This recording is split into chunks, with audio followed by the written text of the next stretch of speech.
Okay, now we are coming back to the issue which might worry a lot of financial stocks, the financial stability report of the Reserve Bank and its forecast that 9 months from now, September 21, will be a lot worse than September 20, the quarter we already know about banks, GNPAs, gross NPLs, bad loans, loans that are not returned, will rise from 7.5% of total to 13.5% of total.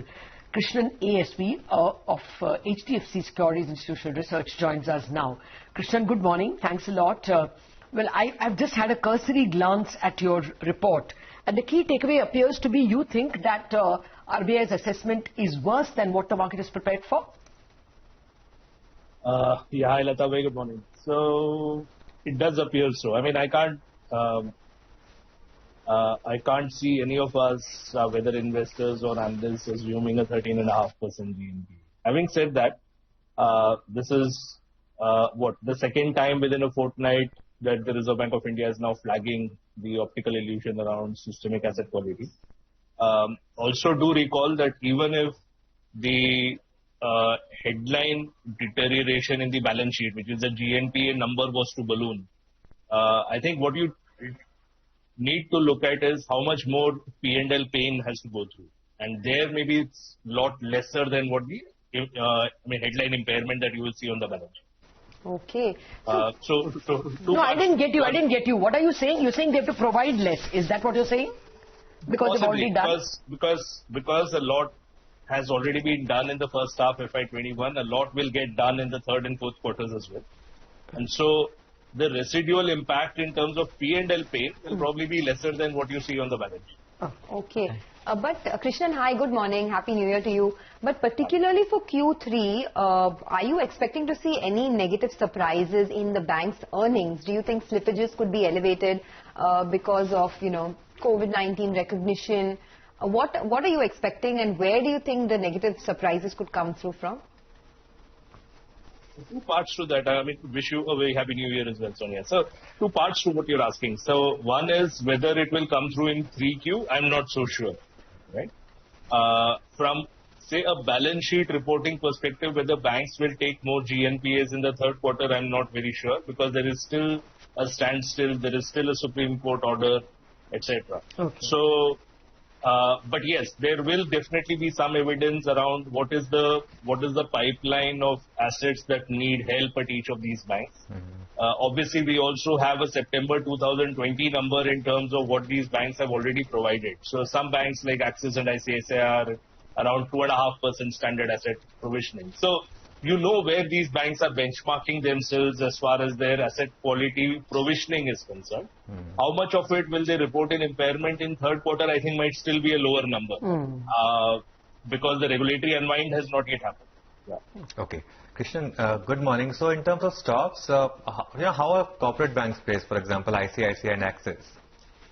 Most of them are no longer corporate. So I think because we kept calling them corporate, they have moved towards retail.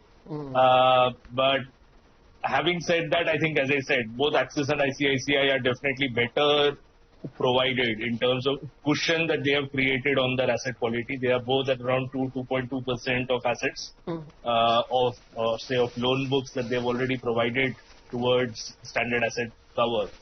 So on both of those banks, I'll be very surprised if they surprise more negatively than where they are. Right? I think they are already fairly conservative. Between the two, we have generally been more constructive on ICICI Bank over the past year. Okay. But where do you stand on public sector banks, Krishnan?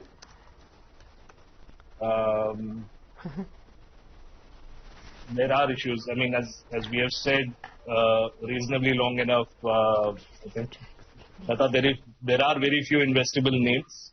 I think we kind of top out at maybe 4 or 5 in any case. And the FSR seems to indicate that problems are going to be higher for the PSU banks. I mean, they have done no consumer credit, and yet if they are going to be higher, then it does call into question a lot more structural issues. Generally, I think PSU banks are a trading bet. You always can find some pockets where you might see a relief rally here and there, a pop-up here and there. But none of these are emerging as structural bets. I think SBI probably remains the only only heavyweight which is worth having in your portfolio forever because of where the size and scale is. Okay. But other than that, there are very few.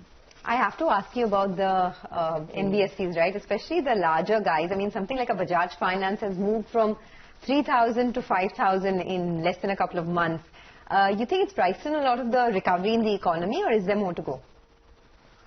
I think they are pricing in. So I will be more conservative. So as I said, if the regulatory unwind begins, I think these are some of the NBFCs and pockets of the private sector banks that will begin to feel that unwind a lot more. I would think a BAF will be within that pocket. But Krishnan, why are you assuming a regulatory unwind? What have they taken out? 2 lakh crore for 14 days. That is going to anyway stay in the system. The way dollars are coming and RBI is buying, I mean, are we overblowing this regulatory unwind?